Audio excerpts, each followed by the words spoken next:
CBN, Emprego e Oportunidades. Estresse pela rotina ou jornada de trabalho intensa, pressão para o cumprimento de metas, novos desafios ou tarefas, salário também, são só alguns dos pontos que acabam trazendo estresse para o colaborador de qualquer organização. Mas como lidar com todas essas situações? A gente traz esses e outros questionamentos aqui no Emprego e Oportunidades com Dimas Facioli. Primeiro quadro do ano e com um assunto tão importante, o pessoal pode aproveitar inclusive as dicas para colocar em prática nesse ano que está se iniciando. Dimas, bom dia para você, um excelente 2024. Muito obrigado. Feliz Ano Novo, Réger, a você e a todos os ouvintes da CBN Ribeirão Preto. Estamos finalmente em 2024, né? E com um tema assim, bastante interessante, né? A gente vem falamos muito disso, né, na pandemia, pós-pandemia, sobre saúde mental no trabalho, e é um tema que, de fato, ele vai além das fronteiras das empresas, né? Porque ele afeta as pessoas, né? Ele influencia as pessoas, né? Não apenas na produtividade dentro da organização, mas na qualidade de vida, né, fora da organização.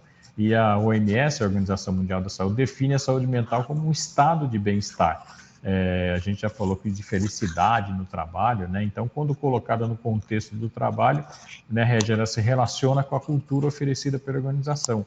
E no mundo onde as demandas são incessantes, né, a gente sabe disso, as expectativas são altas, a saúde mental no ambiente de trabalho se tornou uma preocupação vital para as organizações.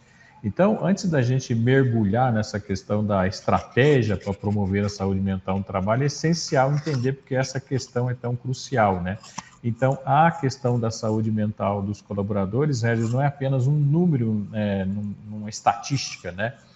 Em um relatório, né? Ela é, de fato, a estrutura que sustenta a produtividade, a inovação e a coesão de uma empresa. Então, dificilmente uma pessoa vai ter uma produtividade maior, vai pensar sobre inovação se ele não tiver com a cabeça, né, na organização, se ele não tiver sadio, né, se ele não estiver gostando do que ele está fazendo, né. Então, ela não pode ser negligenciada pelas organizações por causa da questão, né, do risco de estresse, do esgotamento e de desmotivação que aumenta espontaneamente se eu tiver um ambiente que é nocivo para essas pessoas, né? E, obviamente, vai ter uma queda na qualidade, vai ter uma queda na produtividade, vai ter um aumento de rotatividade, vai ter um aumento de absenteísmo dentro das organizações. Dimas, e no caso das empresas, o que elas podem fazer para prevenir? A gente listou algumas dicas práticas, né, para trabalhar essa questão da saúde mental dentro das organizações, como, por exemplo, treinamento e conscientização, que é procurar profissionais que realizam programas para os profissionais da empresa sobre saúde mental, como é que as pessoas podem trabalhar melhor isso, né? Política de flexibilidade, né, que é uma opção de oferecer horários de trabalho flexível, é bastante importante isso, obviamente, para as áreas e para as empresas que podem fazer isso, né? Uma liderança, obviamente, empática, né, que promova, que seja compreensiva, que consiga entender os anseios dos profissionais que estão abaixo, que consiga resolver os problemas, que consiga trazer um processo de acolhimento, né, em relação às pessoas. Também empresas que podem fazer isso, trabalhar com espaços de relaxamento, políticas anti-assédio também são muito importantes, né? Trabalhar uma comunicação aberta dentro da organização, um ambiente onde os funcionários sintam que podem expressar preocupações, trabalhar essa questão do fomento à conexão social, né? Atividades que possam fazer com que as pessoas se conectem, né? Por exemplo, como almoço, como evento esportivo, etc. Mentoria, apoio profissional, além de uma série de outras ações que as empresas podem trabalhar para aprimorar o ambiente de trabalho e para conseguir trabalhar essa questão da saúde mental, que é extremamente importante para a empresa ter um clima favorável, para a empresa ter maior produtividade, para as pessoas se sentirem bem trabalhando lá e, obviamente, ela não ter perdas, por exemplo, de qualidade, ou de profissionais, ou de rotatividade alta, de muita gente faltando, que isso, obviamente, vai prejudicar,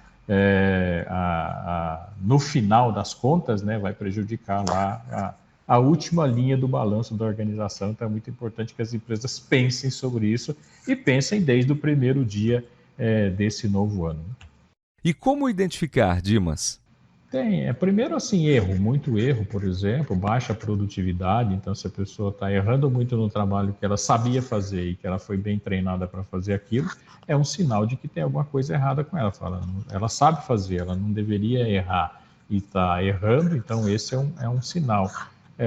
O outro sinal é baixa produtividade, né? Se ela está errando, provavelmente ela vai ter uma produtividade além, né? Aquém, né?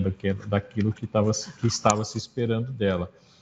Tem outros sinais que são mais claros, por exemplo, irritação, né? Ou às vezes a pessoa está faltando muito, né, na empresa, ou precisa sair, precisa ir muito em médico. Então, são sinais que a gente consegue enxergar. Os próprios colegas falam, o fulano de tal não está legal, né? Ele não está bem, o que será que está acontecendo com ele? Então, é muito claro, né, os sinais de que a saúde mental não anda bem, e pode não ter relação nenhuma com o trabalho, pode ter uma relação externa, pode estar na casa dele, pode ter algum problema lá, pode ter algum problema particular, um problema pessoal. Então, tem uma série de coisas que acontecem fora do ambiente de trabalho, mas, obviamente, a pessoa fica, no mínimo, 8 horas do tempo dela, né, do dia dela dentro da organização, e isso pode estar refletindo lá, não conseguiu resolver lá e traz isso para dentro da organização.